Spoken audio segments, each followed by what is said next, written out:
옆 사람을 인사하겠습니다. 한 사람을 세웁시다. 이렇게 인사하겠습니다. 한 사람을 세웁시다. 네, 한 사람을 세웁시다.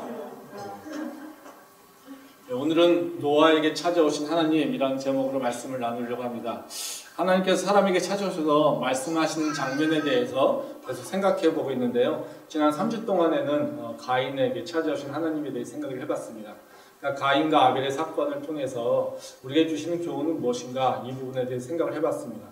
가인과 아벨의 사건은 그 핵심은 노력이 필요한 시대에 우리가 어떻게 살아가야 될 것인가에 대한 겁니다. 수고하고 땀 흘려야 먹고 살 수 있는 환경에서 우리가 노력해야만이 우리는 우리가 원하는 것을 얻을 수 있다라고 하는 생각을 하게 된다는 거죠. 그래서 먹고 사는 것에 노력이 필요한 그 상황에서 우리가 쉽게 범죄할 수 있는 것은 다른 것이 아니라 은혜를 잃어버린다는 겁니다. 그래서 은혜를 잃어버리고 노력의 가치에 이끌려서 살아가게 되는 그런 위험성을 우리가 직면하게 된다는 거죠. 근데 하지만 하나님께서 우리에게 말씀하신 건 다른 것이 아니라요. 바로 너희가 너의 노력으로 살아가는 것이 아니라 내 은혜로 살아간다는 겁니다. 그러니까 은혜가 없으면 우리는 아무것도 이룰 수 없는 것이고요. 또 하나님께서 허락하지 않으면 우리는 아무것도 성과를 얻을 수가 없다는 거죠. 그래서 우리는 먹고 사는 것에 노력이 필요한 상황 가운데서도 우리가 해야 될 일은 바로 하나님이 주시는 걸 통해서 먹고 산다는 것을 기억하는 거고요. 또 그것은 다시 말하면 우리가 먹고 사는 일에 우선순위를 두는 것이 아니라 하나님께서 원하시는 기뻐하시는 일이 무엇인지 이것에 따라서 우선순위를 둬야 된다는 거죠. 우리가 먹고 사는 것에 대한 문제에 대한 노력을 하는 것에 초점을 맞추시는 것이 아니라 우리가 해야 될 노력은요, 오히려 하나님이 기뻐하시는 선한 일이 무엇인지 그 선한 일을 하는 거고요. 또 그리고 하나님께서 우리가 우리의 능력으로 사는 것이 아니라 하나님께서 은혜 줄 때 우리가 살아갈 수 있기에 우리는 그 은혜를 알고 있기에 은혜를 향해 자꾸 나가려고 하는 노력이 필요하다는 것이죠. 그래서 먹고 사는 것이 살기 위해서 노력이 필요하지만 바로 우리는 먹고 살기 위해서 노력하며 살아가는 것이 아니라 우리는 은혜를 의지하여서 은혜를 향해 나가기 위해 그리고 하나님께서 기뻐하시는 선한 일을 행하기 위해서 노력해야 되는 것이 바로 우리 크리스천들의 행해야 될 믿음이라고 얘기를 했습니다. 오늘은 이제 노아의 방주에 대한 얘기를 하려고 하는데요. 노아의 이야기는 정말 유명하죠. 이거는 교회를 다니는 사람뿐만 아니라 교회를 다니지 않는 사람들도 잘 알고 있습니다. 만화 영화도 있고요. 네. 이 스토리는 굉장히 간단합니다.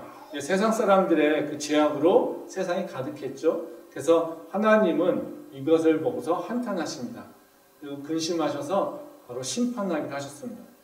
근데 이 세상을 보니까 의로운 사람이 하나 있습니다. 그게 바로 노아죠. 그래서 하나님께서 노아에게 찾아가셔서 말씀하십니다. 네가 방주를 만들려고 하십니다.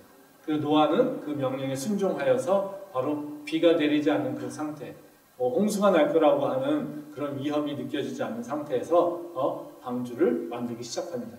그리고 하나님께서는 노아에게 약속한 대로 바로 홍수를 내려서 세상을 물로 심판하십니다. 그 모든 것을 다 물로 쓸어버리시죠. 그렇지만 그 가운데서도 하나님의 말씀을 따라서 노아와 그의 가족들은 바로 생명을 구원받았다라고 하는 것이 바로 노아의 얘기입니다. 노아의 얘기는 굉장히 단순해요. 구조가. 그래서 이게 이해하기가 되게 쉽습니다. 그러니까 노아의 그 얘기는 좋은 것과 나쁜 것을 이렇게 대비시키면서 좋은 것을 선택하도록 우리에게 자꾸 얘기하는 것 같습니다. 그래서 이야기 시작은 그거죠. 노아와 세상 사람들을 비교합니다. 악한 사람과 의로운 사람. 그렇죠? 네. 그래서 노아는 의인이라고 하는 것, 세상 사람들은 악하다라고 하는 것, 이것을 가지고 시작을 합니다. 그리고 노아의 이야기 전개 과정에서도 어떻게 되냐면요, 홍수와 방주가 대비됩니다. 그래서 홍수를 통해 하나님은 심판을 드러내고 있고요, 그리고 방주를 통해서 구원을 드러내고 있습니다. 그래서 의로운 사람은 뭘 선택합니까? 방주를 선택하는 거고요. 악한 사람은요, 홍수에 쓸려 내려가게 된다는 거죠. 그래서 결론은 어떻습니까? 결론에도 바로 구원과 심판이라고 하는 것이 결과가 드러납니다. 그래서 악한 사람들, 이런 사람들은 홍수에 쓸려 내려가서 죽음을 당하게 되는 거고요. 그리고 의로운 사람은요, 바로 방주를 선택하였기에 그 방주를 통해서 생명을 보존할 수 있게 된다는 것을 얘기하고 있습니다. 이런 대비가 매우 선명하게 드러나니까요. 문제는 우리가 이 노아의 얘기에서 오독할 수 있는 가능성도 있다라는 거죠. 우리는 노아의 얘기를 통해서 얻게 되는 교훈은 뭡니까? 기억하는 건 뭡니까? 많은 사람들이 기억하는 건요. 방주에 탄 사람들은 구원을 얻는다는 겁니다. 그러니 우리는 마지막 심판 때에 방주에 올라타야 한다라고 하는 것이 우리는 일반적으로 알게 되는 교훈이라는 거죠. 근데 저는 오늘 우리가 생각하는 이 교훈, 일반적인 교훈이라고 하는 것에 대해 좀 다른 생각을 갖고 있습니다. 한번 생각해 봅시다. 하나님이 왜 노아에게 나타나서 말씀하셨을까요? 심판의 때 방주에 올라타야 된다? 이것을 말씀하셨을까요? 아니요. 뭘까요, 그러면? 하나님께서 노아의 얘기를 통해서 우리에게 주시려고 하는 말씀이 뭘까요? 너는 방주가 있으면 바로 올라타야지 너는 살 수 있어. 생명을 보존하려면 방주에 올라타야 돼. 이것을 말씀하시는 걸까요? 아닙니다. 성경을 읽다 보면요, 재밌는 일은 뭐냐면요, 하나님이 노아에게 방주에 올라타라라는 얘기는 없습니다. 방주에 올라타야 네가 구원을 받는다라고 하는 얘기는 없습니다. 오히려 성경에 나와 있는 얘기는 뭐냐면요, 하나님이 노아에게 하신 말씀은 방주에 올라타라가 아니라 방주를 만들어라 합니다. 준비된 방주에 올라타는 것, 이것을 얘기하시는 것이 아니라 하나님은 네가 심판의 때를 대비하여서 방주를 만들어라 이렇게 말씀하시는 거예요. 말씀 한번 보겠습니다. 창세기 6장 14절 말씀입니다. 하나님이 노아에게 이르시되 모든 혈육 있는 자의 포악함이 땅에 가득함으로 그 끝날 날이 내 앞에 이르렀으니 내가 그들을 땅과 함께 멸하리라. 너는 고페르 나무로 너를 위하여 방주를 만들되 그 안에 칸들을 막고 역청을 그 안팎에 칠하라. 이 말씀은 하나님이 노아에게 오셔서 하시는 말씀이죠. 이 말씀에는 하나님이 노아에게 이야기를 하신 이유가 잘 드러납니다. 이 13절에 보면 그런 얘기합니다. 세상이 포악하여서, 세상이 악에 가득하여서 이렇게 세상을 평가하시죠. 그래서 하나님께서 그 땅을 심판하실 것이다 이렇게 얘기하십니다. 그래서 마지막에 14절에 보면은 하시는 말씀이 뭐냐면요, 방주를 만들어라 이게 말씀하신다는 거죠. 그러니까 네가 세상에 악하니까 너가 이제는 내가 방주를 준비해 놓을 테니까 방주에 올라타, 이런 얘기를 말씀하시는 게 아니라요, 세상이 악하니까 너는 심판의 때를 대비해서 방주를 만들어, 이것이 하나님께서 명령하신다는 거죠. 이게 우리가 기대하는 게 좀 다르죠. 우리는 뭘 기대합니까? 사실 하나님께서 방주를 준비해 놓으시고 우리는 거기에 올라타기만 하면 되는 거, 우리가 기대하는 거잖아요. 노아가 힘든 이유가 뭡니까? 방주에 올라타는 게 어렵으니까 방주를 만드는 게 어렵습니다. 고생하는 것, 세상에 지탄받고 하는 건 방주를 만드는 거잖아요. 그렇죠? 우리 하나님 말씀을 그냥 올라타라고 하는 건 너무 쉽잖아요. 그럼 우리 고민이 뭐가 있습니까? 고민 없어요. 근데 뭐가 문제예요? 우리한테 뭐라고 만들려고 하니까 문제인 거죠. 근데 노아도 지금 방주를 딱 준비해놓고, 야 이제는 내가 물로 심판할 거야, 올라타! 그러면 노아가 고민했을까요? 고민 안 했을 거예요. 노아가 위인 됐을까요? 위인 안 됐을 거예요. 근데 하나님이 원하시는 건 뭐냐면요, 방주를 만들어. 이게 문제라는 거죠. 우리한테도 지금 똑같죠? 세상이 악하니까 뭐라고 얘기하실까요? 방주를 만들어라 얘기하시는 거예요. 이게 우리가 고민해야 될 문제라는 거죠. 그래서 오늘은 노아에 대한 얘기를 다시 한번 생각해 보려고 합니다. 그냥 올라타는 문제가 아니라 만들라라고 하는 그 말씀을 다시 한번 생각해 보면서요, 바로 노아를 통하여서 하나님께서 우리에게 주시려고 하는 말씀이 무엇인지, 그리고 우리가 어떤 믿음의 삶을 살아야 되는지 이 부분에 대해서 같이 생각을 좀 해보려고 합니다. 우선 그럼 첫 번째로 노아의 이야기를 통해 하나님께서 우리에게 말씀하신 것이 무엇일까요? 다른 것이 아니라요, 은혜를 알고 있는 자, 은혜를 경험한 자, 은혜를 깨달은 자가 해야 될 일은 뭐냐면요, 바로 믿음을 준비해야 됩니다. 창세기 말씀 보겠습니다. 창세기 6장 5절부터 8절 말씀입니다. 여호와께서 사람의 죄악이 세상에 가득함과 그의 마음으로 생각하는 모든 계획이 항상 악할 뿐임을 보시고 땅 위에 사람 지으셨음을 한탄하사 마음에 근심하시고 이르시되 내가 창조한 사람을 내가 지면에서 쓸어버리되 사람으로부터 가축과 기는 것과 공중의 새까지 그리하리니 이는 내가 그것들을 지었음을 한탄함이니라 하시니라. 그러나 노아는 여호와께 은혜를 입었더라. 네, 오늘 읽은 말씀인데요. 이 말씀 노아의 이야기의 배경을 얘기해 주세요. 하나님께서 노아에게 나타나신 이유가 뭔지, 말씀하신 이유가 뭔지를 얘기하고 있어요. 노아가 살고 있는 세상은 어떻습니까? 죄악이 가득한 세상이에요. 그래서 사람들이 생각하는 것, 그리고 계약하는 것, 하고자 하는 건 다 뭡니까? 악한 것밖에 없어요. 그래서 하나님은 그 세상을 보면서 한탄하시고 그리고 근심하신다고 말씀하시는 거예요. 그 상태에서 의인이라고 하는 노아가 있습니다. 노아는 어떤 사람입니까? 은혜를 아는 자라고 했어요. 그러니까 우리 성경에서 보면은 노아는 여호와께 은혜를 입었더라 이런 얘기하잖아요. 은혜를 체험했다라고 하는 거 이렇게 이해를 하는데요. 그 원어 성경에 보면 어떻게 얘기하냐면요. 노아가 하나님에게 은혜를 발견했더라 이렇게 얘기합니다. 즉 다시 말하면 뭐예요? 노아가 하나님한테 은혜가 있다라고 하는 것을 깨달았더라. 그러니까 노아는 하나님의 은혜로 살고 있다라는 것을 알게 됐다, 깨닫고 있다라고 하는 것을 얘기합니다. 이 대비되죠? 세상 사람들은요, 하나님의 은혜를 모르는 사람들이에요. 그래서 자기가 원하는 것, 자기가 바라는 것들을 얻기 위해서, 자기의 욕심을 채우기 위해서 생각하고 계획하고 그러면서 범죄를 행해요. 근데 노아는 어떤 사람입니까? 하나님에게 은혜가 있다라고 하는 것을 알았어요. 그래서 그는 하나님의 말씀을 따라 살려고 노는 사람이라는 거예요. 그러니까 노아에게 오셔서 말씀하시는 건 뭐예요? 네가 내 은혜를 알고 있지? 그러면 이제 이렇게 살아 라고 하는 것을 얘기하고 있다는 거예요. 다시 말하면 노아의 얘기는요, 바로 하나님의 은혜를 알고 있는 사람이 이 악한 세상에서 어떻게 살아야 될까? 라고 하는 것에 대해서 말씀해 주시는 것이 바로 노아의 이야기를 통해서 주시는 교훈이라고 하는 거죠. 노아의 얘기는 우리랑 지금 똑같죠, 사실. 어떻습니까? 우리가 살고 있는 세상, 욕심과 탐욕이 가득합니다.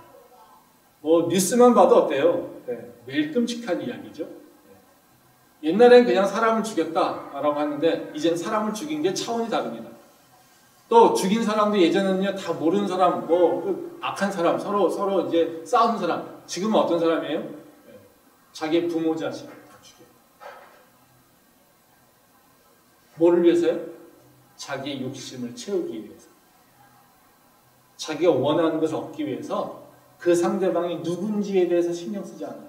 부모인지 자식인지 내가 사랑하는 사람인지 아닌지 신경 안 써요. 그러니까 얼마나 악한 겁니까? 이 세상을 보시면서 하나님 어떻게 하시겠습니까? 정말 좋은 세상이 이렇게 생각하실까요? 아닐 거예요. 노아의 세상처럼 한탄하시고 근심하시고 그랬을 거라는 거예요. 그럼에도 불구하고 하나님께서는요, 누굴 보시면서 고민하고 계실까요? 하나님의 은혜를 알고 있는 자. 지금 노아처럼 우리가 하나님의 은혜, 맞습니다. 내가 내 능력으로 사는 것이 아니라 하나님의 은혜로 살고 있어요. 고백하면서 하나님 나 좀 도와주세요 라고 하는 사람들, 그런 사람들을 보고 살고 있는 거예요. 그러면서 우리는 세상의 악한 것 때문에 매일같이 치이고 실패하고 무너지고 또 때로는 그 악의 피해자가 돼서 눈물을 흘리며 울부짖는 경우가 있을 수 있다는 거죠. 이 상황에서 하나님은 우리한테 어떻게 살아야 되는지에 대해서 얘기하고 있는 것이 바로 이 말씀이라는 거죠. 그러면 두 번째로 우리가 알아야 되는 게 그럼 방주가 뭐냐는 거죠. 하나님께서 우리한테 노아한테 악한 세상에 살아가는 방법은 뭐냐면 방주를 만들어야 돼 이 얘기를 하고 있어요. 그럼 방주가 얘기하는 게 뭘까요? 아까 제가 말씀드렸듯이 다른 것이 아니라 바로 은혜에 합당한 믿음을 우리가 준비해야 된다는 겁니다. 말씀 한번 더 보도록 하겠습니다. 히브리서 11장 7절입니다. 믿음으로 노아는 아직 보이지 않는 일에 경고하심을 받아 경외함으로 방주를 준비하여 그 집을 구원하였으니 이로 말미암아 세상을 정죄하고 믿음을 따르는 이의 상속자가 되었느니라. 이 말씀은 이제 노아의 이야기를 이제 해석해주고 있는 히브리서의 말씀이죠. 그러니까 노아가 방주를 만들었다. 뭘로 만들었다고 얘기합니까? 믿음으로 만들었다고 얘기합니다. 그러니까 믿음으로 노아는 아직 보이지 않는 일에 경고하심을 받아 경외하심으로 방주를 준비했다 이렇게 얘기하고 있잖아요. 그렇죠? 그러니까 믿음으로 뭐요? 방주를 준비했다라고 얘기하는 거예요. 그러면 방주라고 하는 게 뭘까요? 믿음의 열매예요. 그러니까 노아가 믿음이 있었기 때문에 지금 뭘 한 거예요? 네, 방주를 만들어낸 거예요. 네. 그렇다면 그 방주라고 하는 건 뭐겠습니까? 바로 믿음의 열매, 믿음의 그 결과라고 하는 것을 얘기하고 있는 것이죠. 그러니까 우리한테 지금 준비하라고 말씀하시는 건 뭘까요? 다른 것이 아니라 바로 그 믿음, 악한 세상을 이길 수 있는 믿음. 세상이 악해서 노력이라고 하는 것 때문에 자기가 맨날 계획하고 악한 일을 행하면서 살고 있는 그 세상 가운데 우리는 은혜로 살고 있어라고 하는 것을 하나님께서 우리는 지켜주신다라고 하는 그 믿음, 그것을 알고 있는 자들이 갖고 있는 것은 바로 믿음이라는 것이죠. 바로 우리가 세상이 악하다고 할 때 우리가 준비해야 될 것은 다른 것이 아니라 바로 믿음이라는 거예요. 아멘. 바로 우리가 이 노아가 왜 이 방주를 준비했겠습니까? 다른 이유가 아니에요. 하나님의 은혜를 노아는 알고 있었기 때문에 그렇다는 거죠. 노아가 세상 사람들과 다른 것은요, 바로 은혜를 하나님 안에서 발견했기 때문에 그렇다는 거예요. 그러니까 은혜를 발견한 사람은 반드시 뭐가요? 이제는 그 은혜에 합당한 믿음으로 준비돼야 된다는 거예요. 우리가 나는 은혜를 알아. 하나님 은혜를 살았어. 오늘도 하나님께서 우리에게 은혜 주셨네. 내가 할 수 있는 일이 아닌데 하나님께서 은혜 주셨어. 그래요. 그런 고백 참 중요해요. 근데 그 고백 다음에 반드시 일어나야 될 일이 뭘까요? 내가 고백하고 있는 그 은혜에 부합하는 믿음을 준비해야 된다는 거예요. 한번 생각해 봅시다. 우리는 어떤 모습인가요? 하나님의 은혜를 고백하고 있고 그에 합당한 믿음을 준비하고 있습니까? 우리의 모습은 어떻습니까? 지금 내가 정말로 은혜에 합당한 믿음으로 살고 있는지를 알 수 있는 방법이 있어요.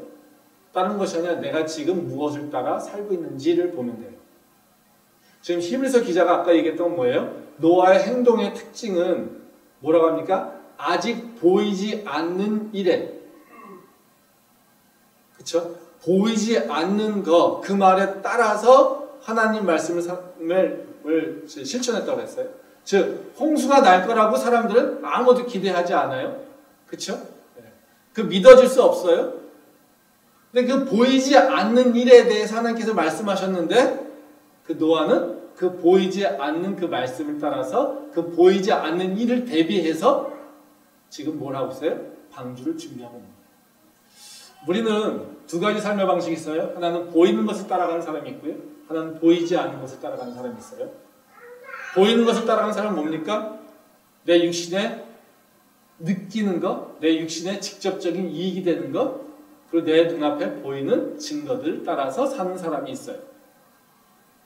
이게 어떻게요? 세상 사람들에게는 합리적, 이성적 판단이라고 얘기할 수 있겠죠? 그렇죠? 근데 그 사람들은요, 합리적, 이성적 판단이 아니라 영적 세상을 모르기 때문에 제한된 범위로 살아가는 거예요.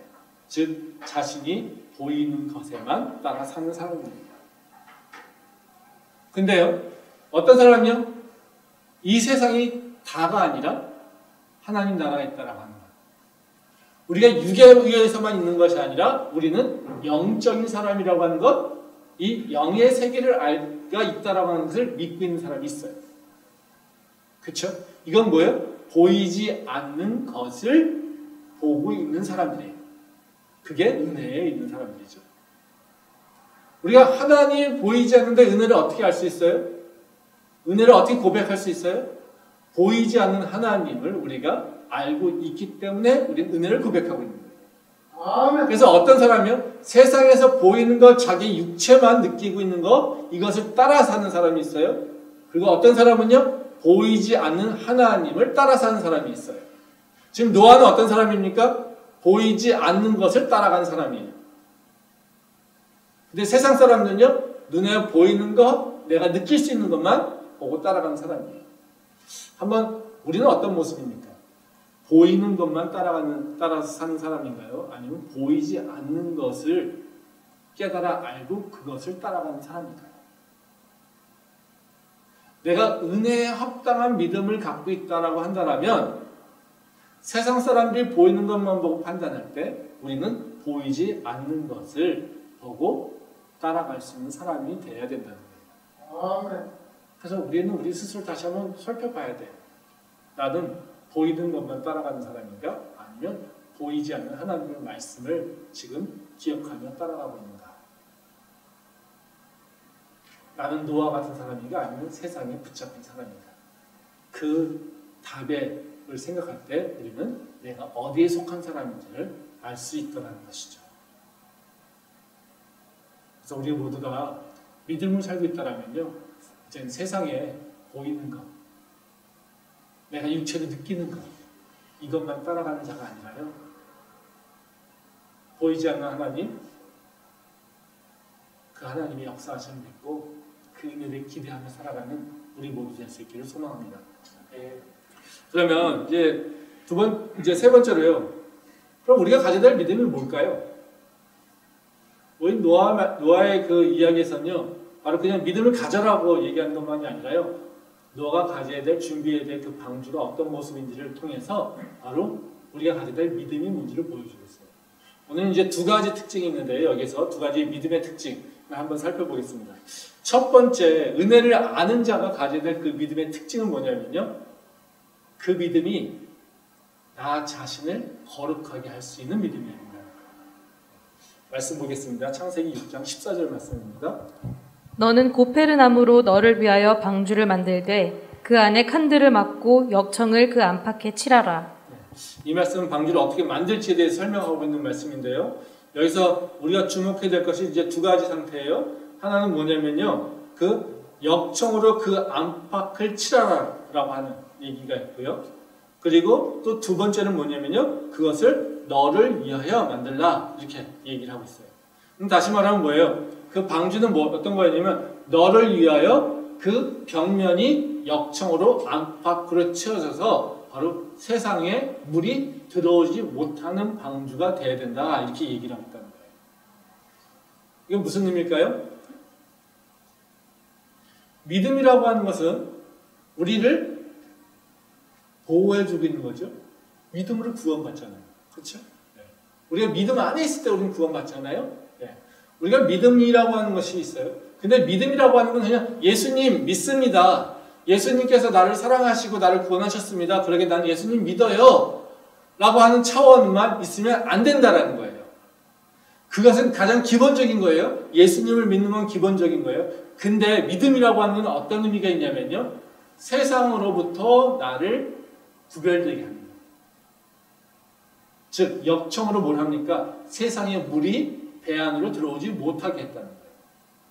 그 역청이 어떻게 해요? 안과 밖을 다 칠했다라는 거죠. 그래서 역청을 깨끗하게 칠함으로써 절대 밖의 물이 안으로 들어오지 못하게 된다는 거죠.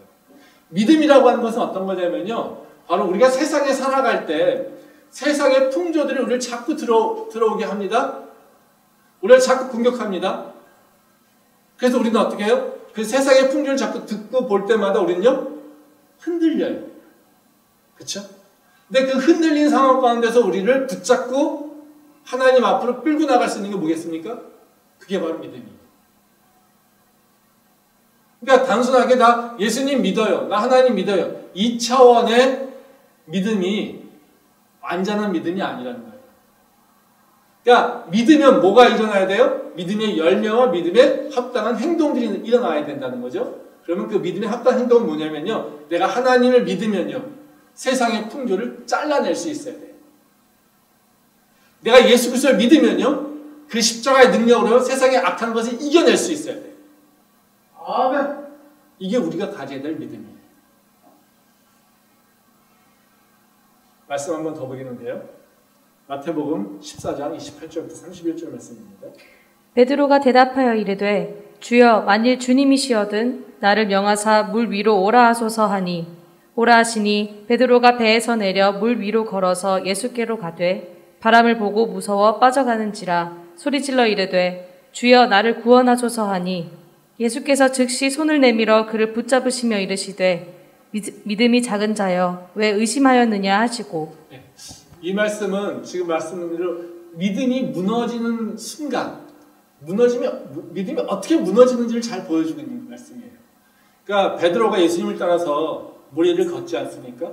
근데 그 기적을 경험하면서 어떻게 해요? 실패하는 장면이에요. 처음엔 어떻게 해요?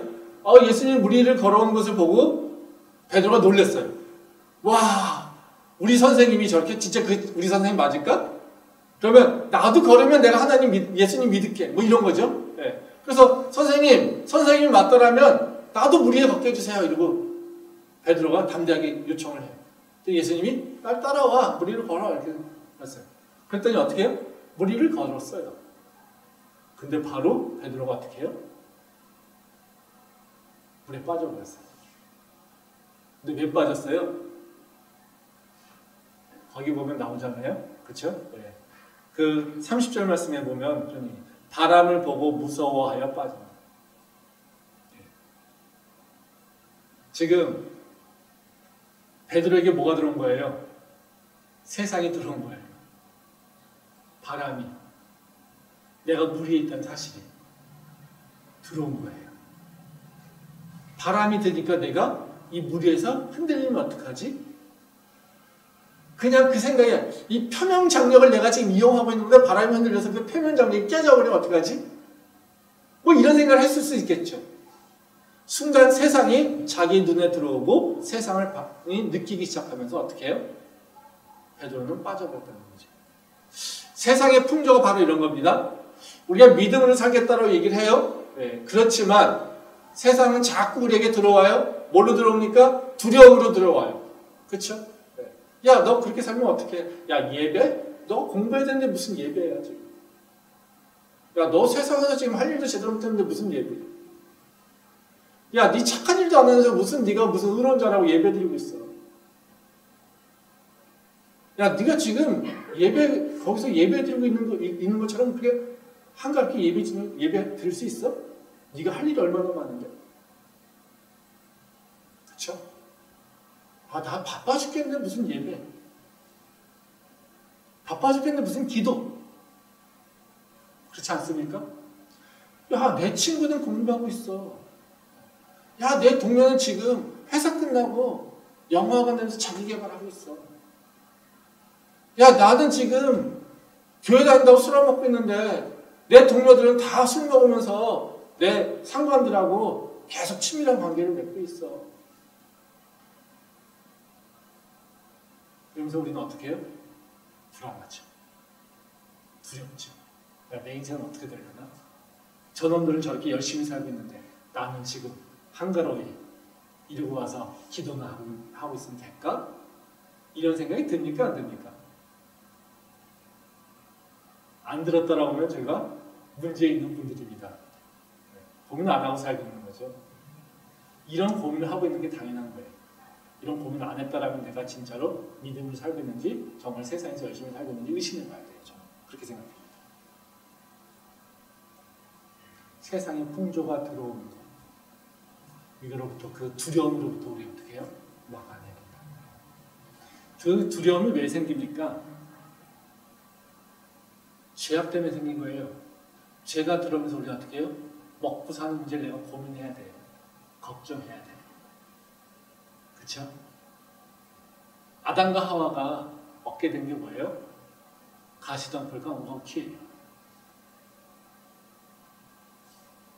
우리는 노력하고 살아야 돼요. 노력하고 살아야 된다는 건요, 우리가 항상 선택해야 되는 거예요. 내가 그 일에 있든지 아니면 다른 일을 해야 되는지. 그게 바로 노력과 그 문제예요. 그럼 우리는 어떻게 해요? 이걸 어떻게 노력을 배분해야 되는지를 우리는 결정해야 되는 부분이에요. 그래서 근데 이 세상 사람들과 비교되는 것에 대해서 전혀 생각이 없어요? 고민이 없어요? 그러면 세상 일에 대해서 내가 책임감 있게 노력하고 있지 않는 거예요. 적어도 크리스찬이라고 한다면요, 내가 이 순간에 예배를 드리는 게 맞을까라고 하는 고민이 있어야 돼요. 그 고민이 있는 사람이 어떻게 해요? 세상에서 지금 성실히 살고 있는 사람이에요. 그럼 그 고민 때문에 뭐예요? 세상으로 나가면요, 믿음이 없는 사람이에요. 그 고민을 하면서 어떻게 해요? 세상에 두려움이 있지만, 세상에 걱정과 염려가 있지만, 나를 먹여 살리시는 분은 바로 하나님이라고 하는 것을 믿고 있기에 내가 적어도 나의 귀한 시간을 들여서 하나님께 예배 드릴 수 있는 사람이 믿음의 사람이라는 거예요. 우리는요, 아무 생각 없이 와서 교회가 좋으니까, 교회가 기쁘니까, 교회 오면 내 마음 편하니까 이래서 예배 온 사람은요, 저는 반갑지 않아요. 그거는 성숙한 사람을 생각하지 않아요. 그거는 철없는 사람이에요. 세상에서 책임을 못 느끼는 사람이에요. 세상에서 할 일이 없는 사람이에요. 내가 무엇을 해야 될지 그 방향성을 갖고 있지 못한 사람이에요. 그래서 교회가 좋으니까, 교회 오니까 편하니까 교회 오면요, 안 됩니다. 그런 사람은 교회 오면 안 돼요. 오히려 세상 가서 일해야 돼요. 어떤 사람이 와서 교회에 가서 예배하냐면요, 내가 세상에서 할 일이 너무 많아요. 세상에서 너무 귀한 시간이 너무 귀해요. 내가 1시간, 1분 1초를 내가 정말 귀하게 살고 있어요. 그래서 이 시간에 정말 예배하는 게 맞을까? 이 시간에 기도하는 게 맞을까? 이런 고민이 들어요. 그런데 내가 예배 오는 거예요. 그게 진짜 믿음이에요. 아멘. 우리는 교회가 한량의 모임이 아닙니다. 우리는 시간이 남아서 예배 드리는 사람 없습니다. 시간이 남아서 우리가 찬양하는 사람 없어요. 시간이 남아도니까 할 일이 없으니까 기도하는 사람 없어요. 어떤 사람이요? 1분 1초가 아까운 사람이 기도하는 거예요. 1분 1초가 나한테 정말 소중하니까 내가 할 수가 없으니까 하나님께 예배하는 거예요. 그게 바로 우리가 드려야 될 예배예요. 근데 그 1분 1초가 너무 아까워요. 내가 먹고 살기 위해서는 해야 돼요? 라고 하는 그 두려움, 염려가 들어오는 것. 이것을 보기 시작해서 이 믿음을 놓쳐버리면요, 지금 베드로처럼 물에 빠지게 된다는 거예요. 저는 우리 캠퍼스 예배 성도들이 베드로 같은 자가 아니라요, 나를 거룩하게 할 수 있는, 세상의 풍조가 밀려가고 세상이 나를 위협하고 두렵게 하더라도 나는 믿음을 지킬 수 있는 바로 그런 주의 백성으로 거듭날 수 있기를 소망합니다. 아멘. 두 번째 믿음의 은혜에 합당한 믿음의 특성은 뭐냐면요, 나만 거룩해지는 것이 아니라요, 하나님께서 창조하신 것을 보존할 수 있는 믿음이 있어야 돼요. 그러니까 하나님의 창조 원리가 나에게 원칙이 돼야 될 필요가 있다는 거죠. 말씀 한번 보겠습니다. 창세기 6장 17절부터 20절 말씀입니다. 내가 홍수를 땅에 일으켜 무릇 생명의 기운이 있는 모든 육체를 천하에서 멸절하리니 땅에 있는 것들이 다 죽으리라. 그러나 너와는 내가 내 언약을 세우리니 너는 내 아들들과 내 아내와 내 며느리들과 함께 그 방주로 들어가고 혈육 있는 모든 생물을 너는 각기 암수 한 쌍씩 방주로 이끌어들여 너와 함께 생명을 보존하게 하되 새가 그 종류대로 가축이 그 종류대로 땅에 기는 모든 것이 그 종류대로 각기 둘씩 내게로 나가오리니 그 생명을 보존하게 하라. 이 말씀은 하나님이 노아에게 방주를 통해서 무엇을 해야 될지에 대해서 얘기해 주신 겁니다. 그러니까 하나님이 이제 방주를 통해서 너가 해야 될 일이 뭔지를 보여주는 거죠. 근데 여기서 이 말씀에 보면 하나님이 몇 번 반복하는 게 있어요. 여러분들 보셨겠지만 뭐라고 합니까? 생명을 보존하게 하고. 이것이 계속해서 반복되면서 얘기 나옵니다. 그러니까 하나님이 창조하신 생명을 보존하라. 이렇게 얘기하고 있어요. 이 말씀은요, 하나님이 인간을 창조하실 때 아담과 하와에게 줬던 인간에 준 책무와 똑같습니다. 하나님이 아담이 뭐라고 하십니까? 생육하고 번성해라. 그리고 이 땅을 다스려라 얘기하죠. 그러니까 다스리라고 하는 건 뭡니까? 우리한테 그거를 지배하라고 하는 것이 아니라 어떻게 청지기로서 보존하라고 얘기를 하시는 거죠. 바로 하나님께서 노아에게 똑같은 말씀을 하시는 거예요. 너가 믿음으로 어떤 일을 해야 되는 줄 알아? 생명을 보존해야 돼.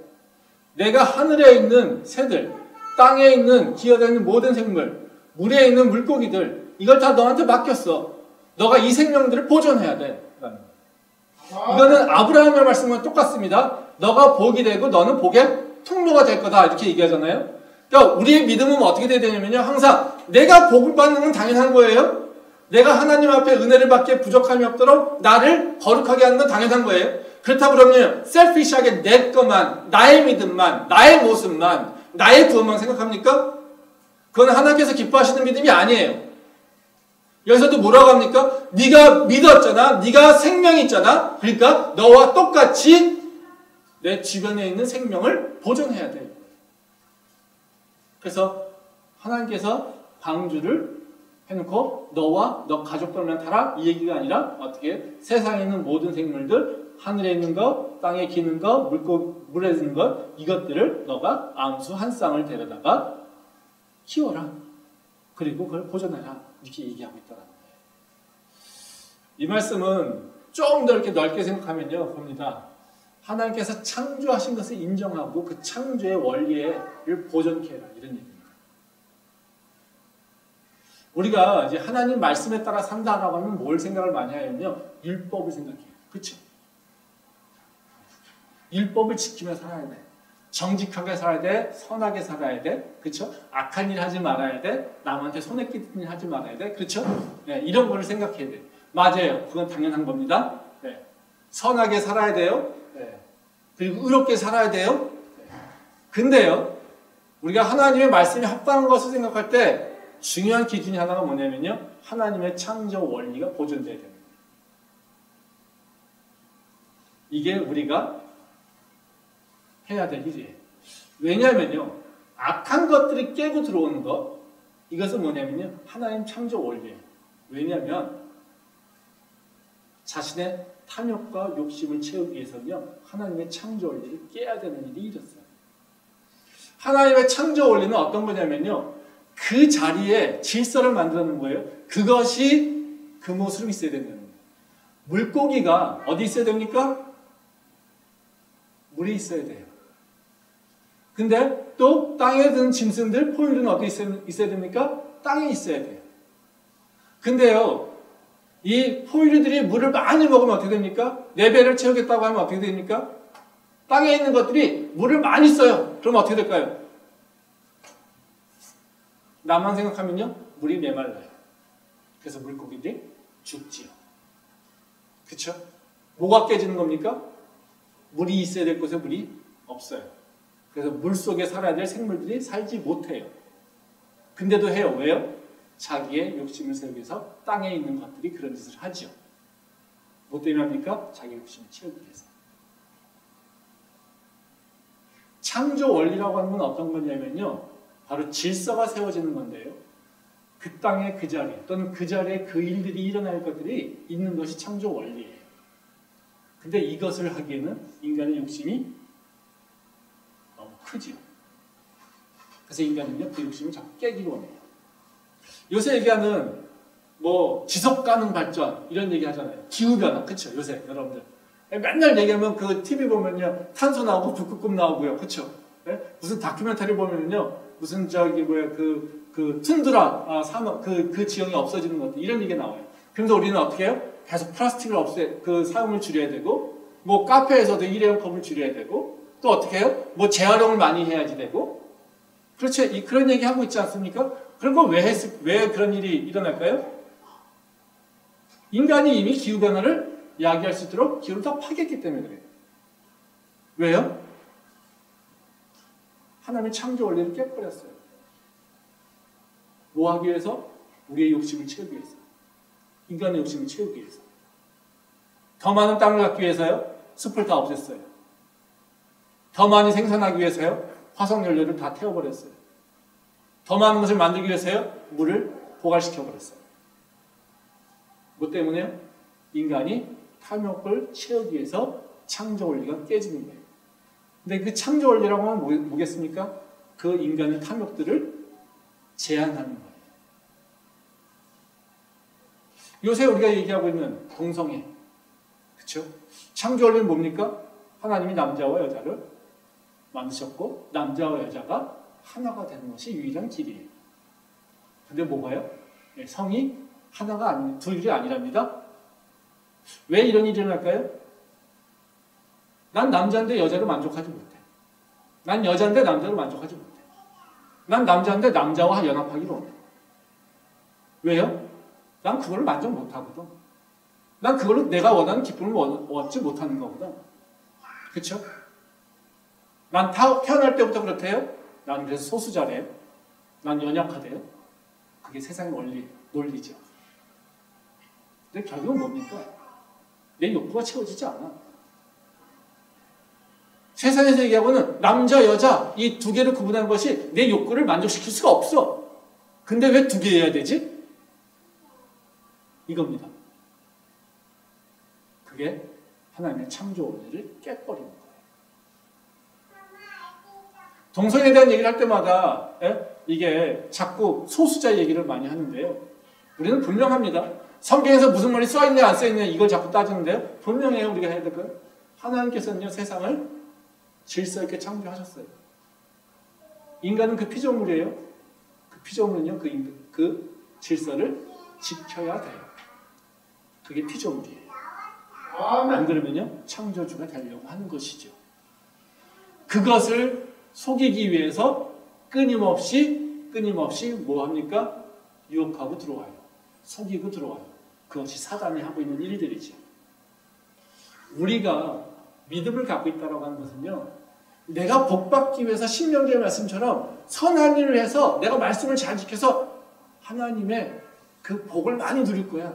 이건 너무 유치한 믿음이고요. 유아적 믿음이겠죠? 그렇죠? 근데 우리는요. 하나님의 피조물로서 그 피조물에 합당한 내가 내 능력으로 하는 것이 아니라 나의 창조주가 나에게 은혜를 베풀며 산다라는 걸 알 뿐만 아니라요. 그 은혜를 알고 있기에 어떻게 해요? 그 하나님의 창조 원리에 내가 순복한다라고 하는 것이 바로 우리가 가진 믿음이라는 거예요. 지금 노아를 통해서 하나님께서 말씀하시는 것이 바로 그 일이라는 거예요. 저는 우리 캠퍼스런데 성도들이 지혜로운 성도가 되기를 원합니다. 성숙한 성도가 되기를 원합니다. 지혜롭고 성숙한 것은요. 세상의 풍조를 이겨낼 수 있고 그걸 통해서 내가 하나님께서 기뻐하시는 생명을 보존할 수 있는 것이 바로 그런 믿음의 백성이라고 생각됩니다. 그 믿음이 우리의 믿음이 될 수 있기를 바라고요. 그 믿음으로 우리가 승리할 수 있기를 소망합니다.